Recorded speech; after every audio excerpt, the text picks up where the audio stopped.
I have Honorable Shina Peller joining me live here in our studio. Thanks so much, Honorable, for joining us. Good evening, Shina. How are you today?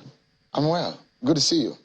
A lot of people were curious why you left the House to want to run for Senate. I mean, they imagine that was a comfort zone for you, and you wanted to trouble the waters as far as the politics of your party was concerned. That was where the trouble started from, isn't it? But it should not be about me. It's not about troubling the waters. I believe that politics should be about the people, especially when you're talking about democracy. The most important factor, the most important interest to protect in democracy should be the people. And being in the House of Reps is because my people wanted me in the House of Reps. And within my constituency, I have at least 2 local governments, Kajola local government and Iwajowa local government. Both local governments have not been able to have the opportunity to field a representative within the last 16 years.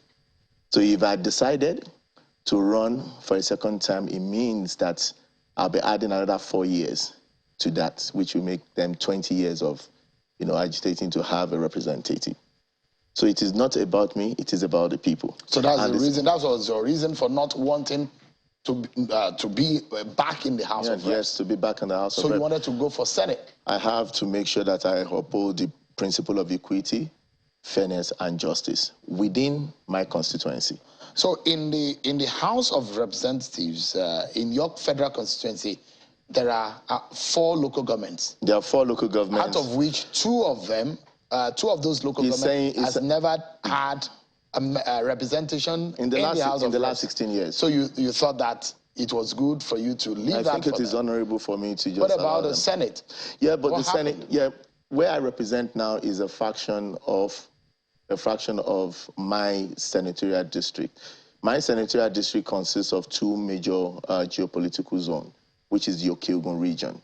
The Okiogun region occupies 10 local governments and occupies about 60% of our land in Oyo State. This region has been marginalized a lot. This is a region that has the 2nd suspended lake in the world, and yet nothing is happening there. This is a region that has Ikere Gorge Dam, a dam that has the capacity to give power and even irrigation and water to the whole of the south, and yet this region is being marginalized. Marginalized in what sense?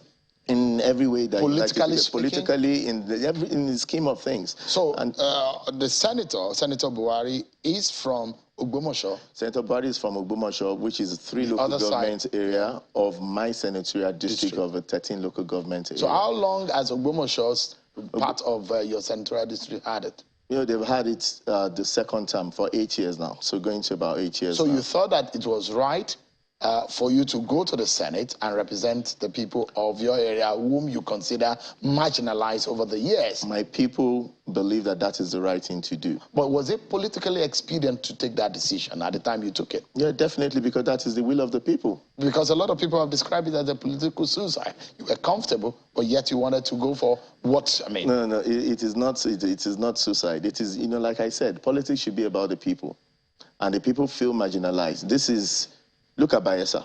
Bayelsa, with 8 local governments, has 3 senators. And yet Okiogun, with 10 local governments, is still sharing 1 senator with Ogbomoso, with the 13 local government area. So you think that the rotation should come to your own side? That is the plan. That is what happened. And in the history of my senatorial district, there is no senator that have even been there for 2 terms. But we saw the reason the last time why we had to make sure that we return the senator for the 2nd time. And so that by this time in 2023, they can come back to, to okay. Are you a party man, true and true? Yeah, I'm a party man when the party operates on the right internal cohesion and democracy. You're a party man on condition. No, because when the party puts the interest of the majority at heart, yes, I'm a party man. When do you think the party does that? I mean, is it based on your own standards? No, okay. The president promised us a bottom-up approach, which is going to be different from the Abuja downward that they normally do. And as you know, APC did the restructuring just within maybe about over a year ago. And we had our World Congress, we had the local government Congress. As at last year, till this moment, there was no result of World Congress and local government Congress. So is that where the problem? I mean, you have alleged that the primary where you lost the election to Senator Buhari. I didn't lose the election. There was no election. There was no election. No, there was no election. I mean, wasn't there a primary conducted? There was no election. The primary was meant to be conducted on Saturday. And on that Saturday, we had 5 aspirants. 4 of us were already at the venue. And we had, Arise TV was there. I think Channels was there as well. AIT was there. And even INEC, we had the police, NSCDC, DSS.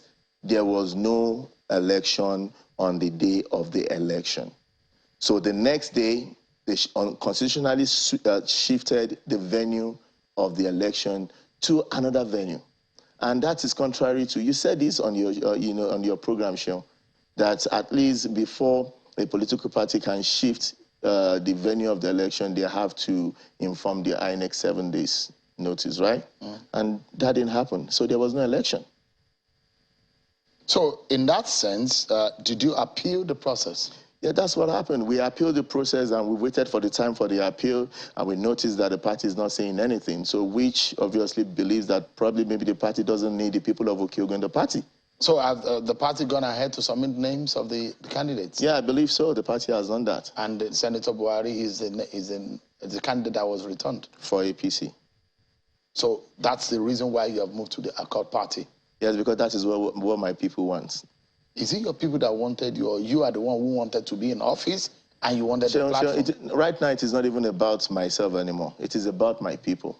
And that is why you will see that even as a sitting House of Rep member, I decided to sacrifice, my ticket, for a second term, basically because I needed to promote peace so that we can uphold the principle of equity, fairness, and justice. So you want to achieve this by all means? No, it is not about me. It is about making sure that I'm there for my people. So you want to achieve it by all means? Inshallah. Or by all means possible? By the grace of God. So now, what gives you the confidence about Accord Party? I mean, is a party that has that strength and the energy, politically speaking, to win for you your desired position? There are different factors, that made us to align ourselves with Accord Party. Accord Party on one side have shown that it pays attention to internal cohesion and democracy by giving opportunity to young people within the party and also recognizing women and people with disabilities. And outside that, Accord Party is the first party in Oyo State that zoned their senatorial district to the Okiogun region. As a member of your party also who's moved to Accord Party. Oh, no, that's in Osun State. Yeah, okay. Yeah. So also, if you look at the balloting process, it is very important as well for proper sensitization for the people what kind of party that you want to go, because most of the people, they are more conversant with the broom and the umbrella party. So we put this into consideration as well, having our Accord Party to be the first party on the ballot paper, and also reminds us that you have the power to elect your leaders, because the sign for the Accord Party is a thumb. All right. So on a final note, Honorable Peller, the supporters of Senator Buhari have said, no matter what party you go to, you'll still be beaten. Because according to them, they defeated you at the primary, that they want to defeat you yet again. So wait and see. 2023 is there for us. So, should you lose that election, what would you do? It is not about me, Shell. Don't forget I had my business before I come into politics. I came purposely into politics for my people. I came into politics because my region has been marginalized. So if you lose, you go back to your business? I'm not going to lose. Don't say that. No, I'm asking. But you should have, because this is about winning or losing. Democracy is about majority, as they say. Election, the majority will win an election, right? You have an area with 10 local governments competing with an area with 3 local governments. Except APC want to rig. But this senator has won elections in the past. Yeah, but because he won from Okiogun. In 2015, he had about 17,000 votes, and he had about 87,000 votes from Okiogun. In 2019, he had about 16,000 votes from Ogbomoso, from his town, and he had 88,000 votes from Okiogun. And now Okiogun people are saying enough is enough. They want to try their own people.